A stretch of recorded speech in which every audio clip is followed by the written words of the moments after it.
بسم اللہ الرحمن الرحیم۔ ہمارا ایمان ہے کتنا ہی بڑا کسی کا عمل کیوں نہ ہو، سرکار کی شفاعت کے بغیر نجات ممکن نہیں۔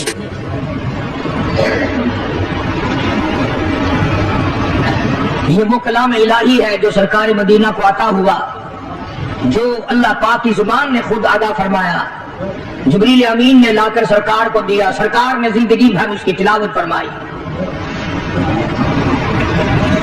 آج جو میں نے آیتیں پڑھی ہیں ان کا خلاصہ یہی ہے، قرآن کریم میں اللہ پاک نے فرما دیا میرا محبوب جو تمہیں دے وہ لے لو، اور جس سے منع کرے اس سے ہٹ جاؤ۔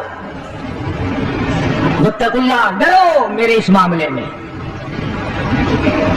اگر ایسا نہیں کرو گے تو تمہاری دنیا بھی برباد، تمہاری آخرت بھی برباد۔ پہلی امتوں کی بدعمالیوں کی وجہ سے ان کو دنیا ہی میں طرح طرح کی سزا بھگتنی پڑی، اس امت کو آخرت کے اوپر رکھ دیا گیا، جزا سزا سب کچھ وہاں ہوگا۔ کتنا خوش نصیب ہوگا وہ جوان جس کی قبر کے پاس سے مدنی کریم صلی اللہ علیہ وسلم گزرتے ہوئے فرمانے لگے اس قبر کے اندر لیٹا ہوا فلانا صحابی سورۃ ملک کی تلاوت کر رہا ہے۔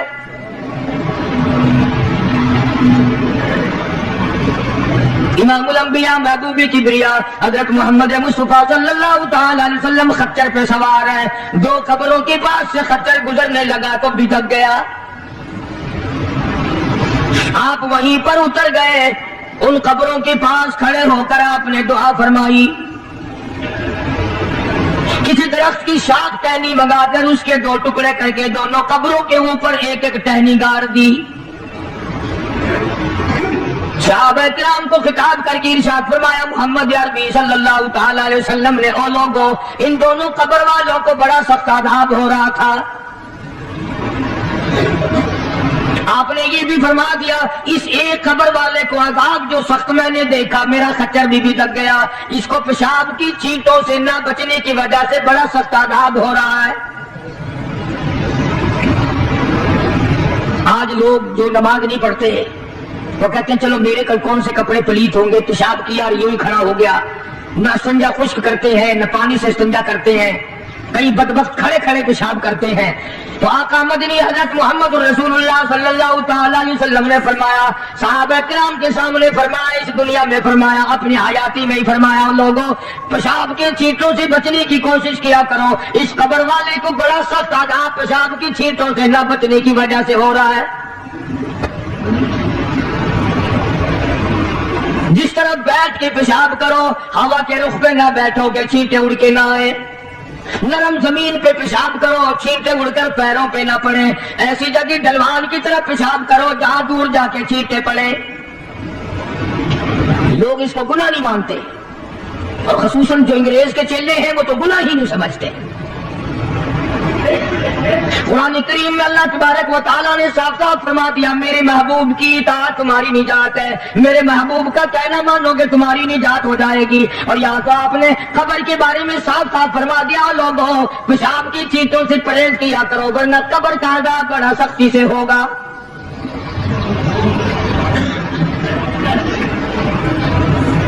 لوگ احتیاط نہیں کرتے، ان چیزوں کے بارے میں سوچتے نہیں، آج کل پکی جگہ بن گئی، فلش بن گئے، وہاں بھی اس بات کا خاص خیال رکھو کہ پیروں پہ وہ کہتے ہیں چلو جی کپڑے تو بچے، پیروں پہ لگ گئے تو کیا ہے، یہ قبر کا عذاب پیروں سے لے کر سر تک جہاں بھی پیشاب کی چھینٹیں لگیں گی اسی کی وجہ سے شدید عذاب میں مبتلا ہوگا۔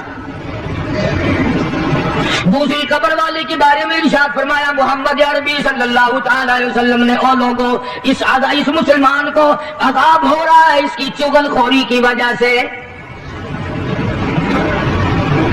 اس کو آج ہم گناہ نہیں مانتے، پیٹھ پیچھے گلہ کرنا، شکوہ کرنا، اس کے اندر عیب نکالنا، نقص نکالنا، اس کو ذکر کہتے ہیں۔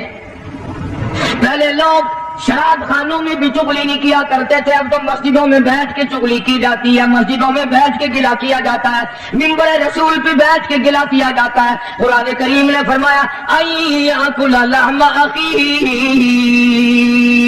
میتا فکرہتموہ، او لوگوں کیا تم اس بات کو پسند کرو گے، محبوب رکھو گے کہ اپنے سگے بھائی کا مرے ہوئے کا گوشت کھاؤ؟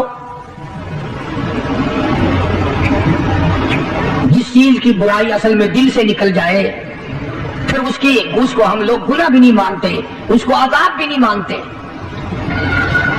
فرمایا ایاکل لحم اخیہ، اپنے بھائی کا مردار بھائی کا گوشت کھانے کے برابر ہے، اس کا گلا کرنا، اس کا شکوہ کرنا، اس کی پیٹھ پیچھے چغلے کو چغلی کرنی۔ میتا فکرہتموہ، مردہ بھائی کا گوشت کھانے کے برابر ہے۔ قرآن کریم کہتا ہے واتقوا اللہ ان اللہ هو التواب الرحیم، ڈرو میری ذات سے، جو میں نے بتا دیا وہ پکا ہے، وہ عقل ہے، وہ سچا ہے، اس کے خلاف ہو ہی نہیں سکتا۔ مدینہ منورہ میں اللہ پاک سب کو زیارت نصیب فرمائے۔ رمضان کا مہینہ تھا، دو عورتوں کو اتنا سخت روزہ لگا، مرنے کے قریب ہو گئی۔ کسی نے سرکار دو عالم صلی اللہ علیہ وسلم سے ذکر کیا کہ یہ دو عورتیں ہیں، ان کو اتنا روزے نے تنگ کیا ہوا ہے کہ وہ تو مرنے کو ہو رہی ہیں۔ آپ نے فرمایا روزہ تنگ کرتا ہے؟ روزے نے تنگ کیا؟ کہ جی ہاں۔ ان دونوں کو بلوا لیا۔ نبی کا مزاج امت کو سمجھانے کا تھا نا، میری امت بچ جائے، عذاب سے بچ جائے۔ ان دونوں عورتوں سے کہا کہ یہ پیالہ لے لو اور اس میں قے کرو، اس میں اپنے حلق میں انگلی مار کے الٹی کرو۔ بولنے لگا جی کیا نکلے گا، ہمیں تو بھوک نے بڑا تنگ کیا ہوا ہے۔ فرمایا کیسے؟ میں کہتا ہوں میں تم کرو تو صحیح۔ انہوں نے انگلی ماری، جب قے کی تو پیالے میں گوشت کے ٹکڑے اور تازہ خون آیا۔ اب صحابہ کرام سے حضور کریم صلی اللہ علیہ وسلم نے خطاب کر کے فرمایا کہ وہ جو قرآن ہے نا ایاکل لحم اخیہ میتا فکرہتموہ، انہوں نے چغلی کی ہے، اور وہ بھائی کا جو گوشت مردار کا گوشت کھانے کا جو قرآن میں آیا ہے وہی ان کے منہ سے اب یہ تازہ لہو اور گوشت نکلا ہے۔ ان کو روزہ اسی لیے تو زیادہ لگا۔ عموماً پرہیزگار متقی لوگ جو سارا دن رمضان میں قرآن کریم کی تلاوت کرتے ہیں، اللہ اللہ کرتے ہیں، عبادت کرتے ہیں، درود شریف پڑھتے ہیں، یقین کرو ان کو روزہ کچھ کہتا ہی نہیں۔ دوائی، تباہی، بکواس، خرافات ان کو اتنا تنگ کر دیتا ہے وہ ہر روز سوچتے ہیں کہ کل کو نہیں رکھوں گا۔ تو دو صحابی دو مسلمانوں کی قبر پہ کھڑے ہو کر حضور کریم صلی اللہ علیہ وسلم نے فرما دیا کہ اس ایک قبر والے کو جو عذاب ہو رہا ہے یہ پیشاب کی چھینٹوں سے نہ بچنے کی وجہ سے ہو رہا ہے، اور دوسرے کو چغل خوری کی وجہ سے ہو رہا ہے۔ قرآن کریم نے بھی صاف صاف فرما دیا کہ لوگوں کسی کا گلہ نہ کر، کسی کا شکوہ نہ کر، کسی کی عیب جوئی نہ کر۔ شیخ کار کہتا کہ روزہ بعد غیبت مردم ببند، روزہ بعد غیبت مردم ببند، کا نبینی دست پائے خود ببند۔ جا اپنی زبان کو لوگوں کے گلے، لوگوں کے شکوے سے بند کر، تاکہ کل قیامت میں تیرے ہاتھ پاؤں آگ کی زنجیروں میں نہ جکڑے جائیں۔ اللہ والوں کی باتیں یہی شیخ عطار فرید الدین رحمت اللہ علیہ کہتا ہے خاطر کسر مرنجا اے پسر، خاطر کسر مرنجا اے پسر، ورنہ خردی زخم بر جانو جگر۔ کہتا ہے کسی کے دل پہ تیر نہ چلا، گھائل نہ کر، ورنہ تجھے بھی یوں تیر لگیں گے۔ اور ہمارے یہاں درس نظامی میں، عربی مدارس میں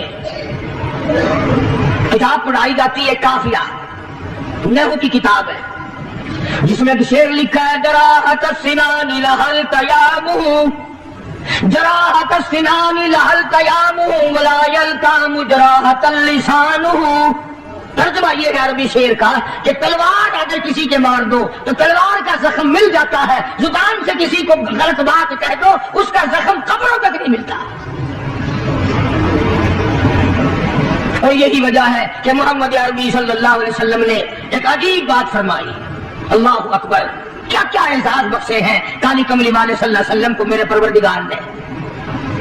ارشاد فرمایا حضور کریم صلی اللہ علیہ وسلم نے، لوگوں دو چیزوں کی ضمانت تم دے دو، ایک چیز کی ضمانت تمہیں میں دے دیتا ہوں۔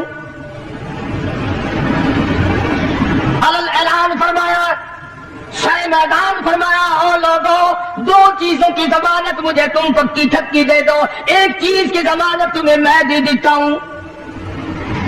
زبان کی ضمانت دو، اس کو غلط نہیں چلاؤ گے، زبان سے گلا نہ کرو گے، چغلی نہیں کرو گے، شکوہ نہیں کرو گے، جھوٹ نہیں بولو گے، ایک زبان کی ضمانت دے دو، ایک جو تمہاری نفسانی خواہشات کی جگہ ہے اس کی ضمانت دے دو، غلط طریقے سے استعمال نہیں ہوگی، غلط طریقے سے استعمال نہ کی جائے گی، یہ شہوت کی جگہ۔ فرمایا لوگوں ان دو چیزوں کی ضمانت تم دے دو، جنت الفردوس کا ضامن تمہارے لیے محض